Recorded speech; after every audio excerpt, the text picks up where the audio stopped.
All right, ladies and gentlemen, welcome back to Raiders Daily. My name is Jackson. Post daily Raiders content. Hit that subscribe button if you haven't. So, camp is officially underway, and today we're going to be talking about the running back room for the Raiders because, in my opinion, it's one of their most talented, it's one of their most deepest positions that the Raiders have. So, here's what they got. Josh Jacobs entering his fourth year at 24. Didn't pick up his fifth option, so we're kind of trying to figure out, was it more of a financial reasoning decision? Was it more of a future decision? And then we'll talk about Zamir White in a second. But he's number one, I guess, in the depth chart. Then you got Kenyon Drake, who is 28, entering his seventh season. I think he kind of got shafted last year. Personally, here's my take real quick.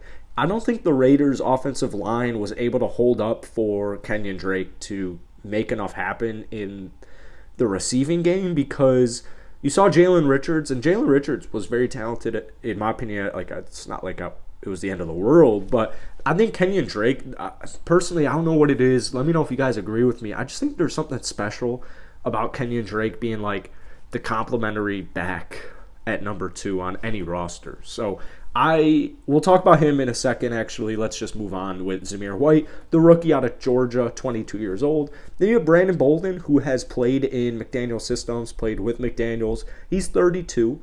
The good news is with Bolden, though, he actually has the third, or he might have the second best. He's got a top 3 break tackle percentage, so I would expect him to play a little bit.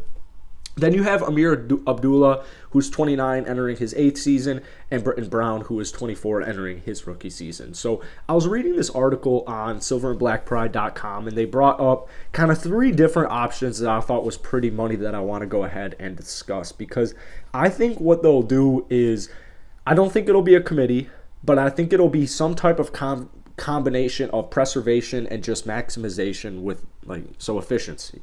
I think McDaniels is going to be try to be as efficient as possible.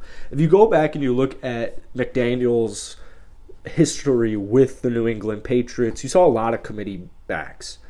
The thing with this, though, he's already come out and said he's not trying to create the New England Patriots 2.0. He's not trying to be Bill Belichick 2.0. He's trying to put his own twist onto things and be as creative as possible, and that's one of the reasons I'm so excited about Josh McDaniels. But hearing that was good reassurance. So with preservation, here's what I mean.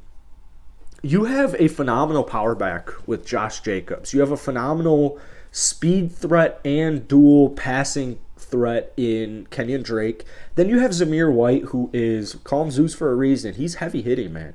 He's got power, and he's also got some underrated speed.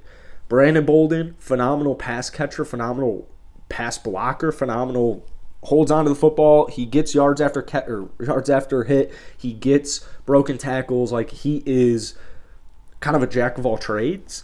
So I think we see a combination of those 4. What I think they'll do is you'll see probably Josh Jacobs and Zamir White on early downs, and then once we start getting towards the later downs, that's when I think you'll see more of the Brandon Bolden and the Kenyon Drake to include that multi-versatile pass aspect to it, if that makes sense. Keep in mind, Kenyon Drake's extremely fast. So that's really what it comes down to me. I don't like seeing teams get gassed out.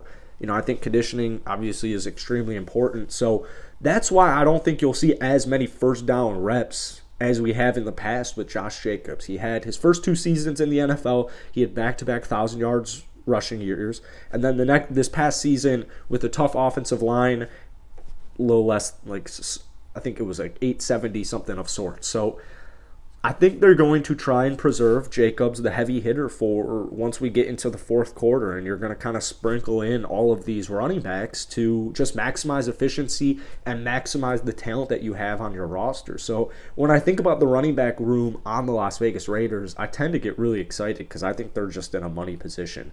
Let me know what you guys think. I like that McDaniels has the philosophy of the starting job, backup job. These roles are earned. They're not just handed out. So my guess is the kind of 3, I would imagine you're going to have Josh Jacobs as RB1, Kenyon Drake as RB2. I think he got a bad rep last year, or bad rap, sorry. And then I think you have kind of Zamir and Brandon being kind of mixed in when in situational football in different situations. So I'm really excited. I think the running back room is phenomenal, and I would love to hear what you guys have to say. So go ahead, drop your comments down below on what do you think the running backs will look like this upcoming season. That's it for me. I'll see you guys later. Peace.